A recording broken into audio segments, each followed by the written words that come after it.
Kalau dari pandangan tim riset CNBC Indonesia sendiri, bagaimana Anda melihat aset kripto sepanjang tahun 2021 ini? Apa sebenarnya yang membuat aset kripto ini sangat diminati untuk investor begitu di tahun 2021? Ya, sebenarnya tahun 2021 ini seperti roller coaster untuk kripto ya. Betul. Karena 2 kali Bitcoin menyentuh level tertinggi, tetapi juga terkena katakanlah dam ya, dalam arti hancur di 29.000 yang akhirnya membuat panik juga.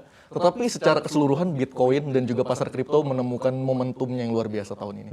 Di mana beberapa negara termasuk El Salvador ikut andil di situ, dalam arti menjadikan Bitcoin sebagai alat pembayaran resmi ya. Nah, sebenarnya menarik juga karena ketika kripto ini melonjak, pandemi masih berlangsung. Jadi bisa dikatakan ada blessing in disguise ya, atau berkah dalam suatu katakanlah musibah ini.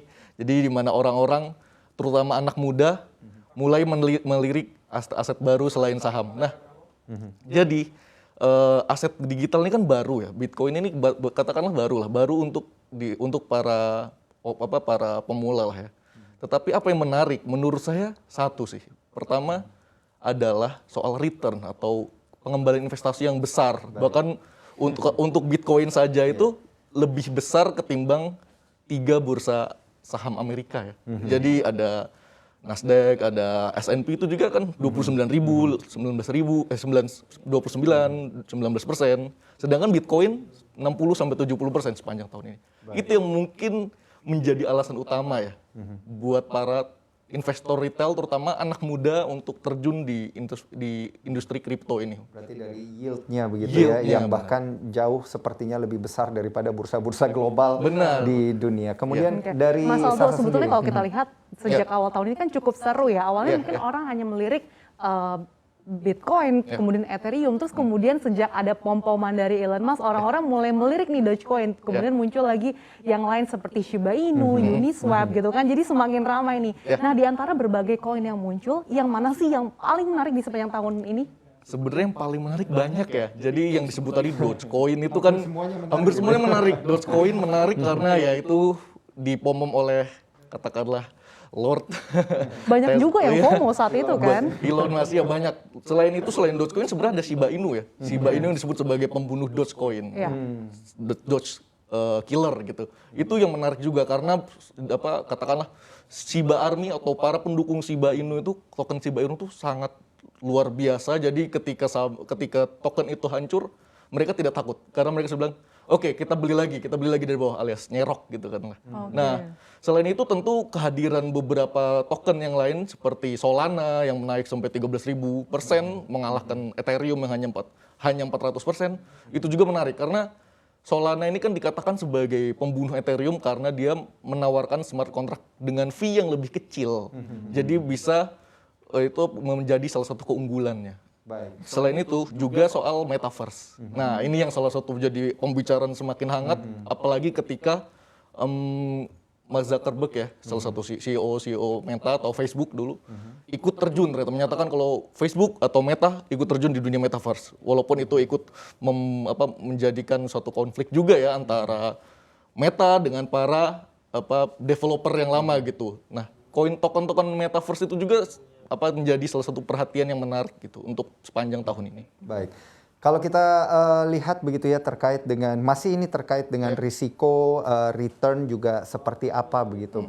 Di sepanjang 2021 dan nanti kalau dilihat di 2022 sendiri ini Aldo melihatnya ini sebenarnya lebih menarik untuk bertransaksi pada koin yang mana nih? Karena kan kita tahu ya ada yang centralized finance, ada yang decentralized finance, ada koin micin, ada koin bcaps begitu. Ini sebenarnya yang mana yang jadi pilihan sebenarnya? Oke, sebenarnya ini kembali lagi ya ke selera investor, ke profil juga ya. Kalau misalnya ingin yang bisa yang established atau katakanlah yang besar, itu kita pasti Bitcoin dan Ethereum ya masih punya prospek yang besar. Berarti bcaps-nya lah ya.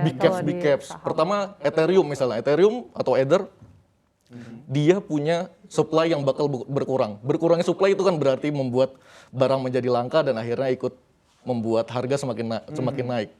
Dan itu kan salah satu atribut emas juga kan, bahwa emas langka akhirnya ini bisa menjadi hal yang menarik gitu. Itu pertama yang big caps. Yang kedua pasti yang saya sebut tadi soal metaverse. Karena pengembangan metaverse ini masih awal ya, di mana kita nanti bisa terhubung dengan banyak orang di dunia maya dengan berbagai perangkat, augmented reality, termasuk virtual reality, VR, AR gitu. Itu nanti pada gilirannya akan semakin berkembang, di mana para perusahaan ikut andil ya, termasuk Meta, dan pada akhirnya ikut mendorong token-token itu sendiri. Berarti di 2022 ini Anda melihat appetite investor untuk aset-aset kripto ini masih akan besar begitu ya? Masih akan besar, masih akan besar Masih menurut akan saya. ada peningkatan begitu ya, potensial upside di 2022. Nah, di tengah antusiasme investor yang sangat tinggi terhadap kripto gitu ya, apalagi juga harganya ini sudah naik gila-gilaan. Nah, seperti apa sih Anda melihat di masa depan gitu, baik global maupun domestik, apakah mungkin nih kalau di aset kripto terjadi bubble? Kalau untuk bubble ini kan hal yang sangat diperbincangkan dan diperdebatkan ya. Kalau menurut saya sebenarnya potensi bubble itu tetap ada. Karena ini dengan potensi yang gila-gilaan naiknya, ada yang 60%, ada yang 13.000%. Itu tentu menyimpan risiko untuk terjun bebas atau jatuh. Tetapi yang pasti, kabar baiknya adalah investor institusi itu semakin lama semakin banyak ya yang masuk. Ya selain Tesla juga ada MicroStrategy ya yang kemarin ikut memborong Bitcoin dan Bedrock ya seperti itu. Jadi ini yang menarik, walaupun ada potensi itu. Jadi kalaupun ada kabar buruk, selalu ada kabar baik untuk kripto di tahun 2022. Ada kabar buruk, ada kabar baik begitu ya. Berarti kita harus lebih jeli nantinya melihat ini aset-aset kripto di 2022 seperti apa. Potensi bubble juga tadi dikatakan masih ada, jadi memang harus lebih waspada ya. Karena tentu instrumennya lebih berisiko begitu ya, Mas Aldo Fernando. Terima kasih banyak.